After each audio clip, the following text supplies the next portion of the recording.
So it is my distinct pleasure to introduce Laura Genovese Behrmann, a longtime member of the Junior League of Bergen County. During her years with the league, Laura has held countless roles, including the position of president during the 2011-2012 year. And she serves as currently the sustainer chair, and we are very, very lucky to have her. In her professional life, Laura is an assistant vice president at AIG, where she works on environmental and mass tort claims, but that is far from all she has on her plate. Among her other roles, she is a 5-term member of the Ramsey Board of Education and currently serves as its president. She's also a trustee of the New Bridge Medical Center Hospital Foundation and an administrative member of the Ramsey Rescue Squad, among others. And now, without further ado, I would like to turn things over to Laura so that she can talk about her experiences with the Junior League and how she's applied what she learned from the JLBC to the other organizations that she works with. And I by far didn't touch on everything that this crazy person does in her day-to-day life. So, Laura, Thank you, Britt. Thank you. Nice to see many of you. Some of you I do know in person. Some of you I have not had the opportunity to meet. And unfortunately, because of COVID, I think it's going to be quite some time. So as Britt indicated, I'm actually a lawyer. I've been at AIG 17 years when I left private practice. My husband and I live in Ramsey, and we have 2 kids. So my oldest is in 7th grade, he's 12, and then we have a 3-year-old. So we have some age between the 2 of them. Today I had to figure out, when did I join the Junior League? So I joined the league, my provisional year was 2005, 2006, which is actually, I guess my provisional year was when I got married. And I joined because I had a friend who said, you've volunteered for so many years doing so many things, you really should join the Junior League. So, and I did. So I grew up here in Bergen County. I'm a lifelong resident. I grew up in Wyckoff and Franklin Lakes. I've been in Ramsey for, I don't know, over 20 years. So this is my home. Unlike many of you who transferred here, who've lived other places, I never left. But since my time in my provisional year, I served in a lot of different roles in the league and then became president in 2011-12 year when my son was about 3. So that was an interesting time. But I've served on training, fund development, Star Power. Many of you probably don't know what that is. That was one of our signature community projects way back when. I served on a community task force, done it a day. We did an impact area task force somewhere along the way. I was on Touch a Truck. And then after my presidential year, when I went sustainer, I've served as an advisor to various committees on and off. And then this year I've had the good fortune of serving on the board again. It's been a long time since I've been on the board. So thank you for that opportunity. So what I told Britt was, look, when Gretchen Vigiano did this a few months ago, she talked a lot about her experience in the league and the different committees and how the league was structured. And her experience is very similar to what my experience was. So I didn't want to go back through all of that, but more wanted to speak to what I've done since I served in so many active roles in the league and how the training I received in the league really took me into a whole host of other things. So I said I joined the league 2005, 2006. I was then elected to the Board of Education in Ramsey in 2008. So if you do the math, I was pregnant with my first child. That was in my first trimester when I was elected. So I've been on the Board of Ed longer than he's been in school. And I've been president since I was pregnant with my second child. So that was in 2017. I inherited that role. But along the way, I've served as president of a lot of other organizations in this area. And I really feel like people have sought me out to take on those roles because of the training I got. So when I went through my provisional year, we spent a lot of time on structure and minutes and how to structure a board and how to structure a committee and all the important things that you learn about how to get a committee to stay on task and not to deviate from what you're supposed to be doing, how to run a meeting effectively so that you get through your agenda and then, you don't leave the meeting 3 hours later and say, we didn't even get through point number 1. So, a lot of those skills I learned in the league. We had a lot of training in-house at that time, and I had the opportunity to attend a lot of trainings across the country because at that time you could still travel.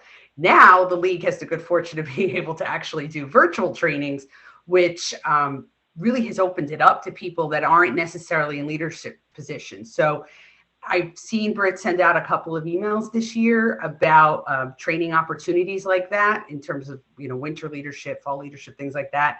And if you've got the time and you can sit behind a computer for a few hours, I highly, highly recommend it. So I ran for public office 13 years ago. And to this day, I still get calls from a lot of people in the league, actives and sustainers, about running for public office. What does the Board of Education actually do? I'm not happy with my school district. How do I fight them on an issue? I get email. I take those calls and emails all the time. And especially in the last year, when we're all facing so many new challenges. And I'm always happy to take them. I'm happy to answer any questions. I am by no means an expert, but after 13 years, I've definitely learned a lot about union contract settlement negotiations, how to manage a district of over 500 employees, nearly 3,000 students, things that have, I went from a small league and that sort of experience as a president, and then took on other roles, across the county, and then this. So what else have I gotten involved in? When I was president of the league, we actually started the community partnership with the Boys and Girls Club. At that time, it was Lodi and Hackensack, and they've since taken over. I think they have another club in the county, and so they've rebranded their name. And after my presidential year, they asked me to sit on their board, and I did do that for a few years until I got pregnant with my second child, and it was just too much on my plate. We also partnered with what is now Newbridge Medical Center. At the time I was president, at that time, it was Bergen Regional. For those who grew up in Bergen County, you'll remember it as Bergen Pines. So they're on their third branding of that hospital. And I think most people now have heard of Newbridge because of all of their involvement, really with the COVID vaccines and so much that's gone on in the last year and a half. So I was asked to sit on their board at that time, and I still do to this day. They are the largest, fun fact, largest hospital in the state of New Jersey, which most people would be probably shocked about because they have a large number of beds. They also run a long-term care facility within the hospital. So at the time that the league had first gotten involved, the project we did, I think we rehabbed a day room for a lockdown ward for adolescents. So they have a huge mental health facility there, and there are a lot of children inpatient there, and the league redid an entire room there. So I've had the ability to serve on that board since then. What else can I tell you? So look, a lot of it just goes back to the training. When I finished my year, those organizations called me and said, you should have so much time in your hand now. You're not president of the league anymore. So with all this newfound time, can you kind of come help us? And on both of those boards in particular, a lot of my skill set went to fundraising and generating awareness across the county, because I find that that's one of the biggest challenges our league has. It's a big county, lots of nonprofits, yet 70 municipalities here. So unlike, let's say, New York City, right? Everybody knows where New York City is, and New York City's branded itself to the city.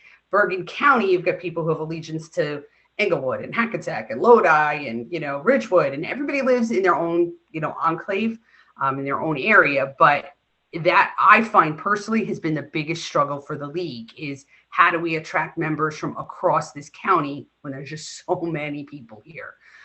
And that makes fundraising for us very difficult too, because people think, oh, are you the Women's Club of Englewood? Are you the Women's Club of, North Bergen? Like, who are you? So a lot of what I learned from the league went to those particular areas and trying to help them get their name out. Boys and Girls Club, I could speak to, really struggled with funding and always has, because obviously they are serving a population that's underserved to start with. They're not going to be fundraising in the populations they serve in, right? They're helping people who can't afford what the services they're providing. So that was a big change in thinking of when they sort of switched over their board at that time. There was a few members of the league on the board at that time. I don't know about now. I can't speak to that now. And Newbridge has had a lot of struggles with names, rebranding, how to get your name out there, how do you get people to change your image? So many people think junior league, pearls, snooty bunch of people, right? Like I see Britt nodding her head. So that's something that we've struggled with as a league to really change our image. And that's something the hospital struggled with, going from the image of what Bergen Pines was to what Newbridge Medical Center is now. So those, I would say, kind of highlight my experiences in terms of what training and the things I learned from the league. In terms of working with nonprofits and then working in public service as an elected official is definitely a different thing. Our meetings are all in public. We're serving the public. It can be challenging. Not everybody's happy with what you're doing, but definitely going back to learning how to run an effective meeting, how to keep order in a meeting when people are screaming and yelling at you, how to keep order on the dais when maybe somebody wants to sort of shout back at that audience member. A lot of those skills were drilled into me very early on in my league career. Robert's Rules of Order, definitely. We all had to learn them, and that has served me very well. So I speak very quickly. I don't like to keep people for hours on end, but I am really happy to answer any questions you guys have about anything.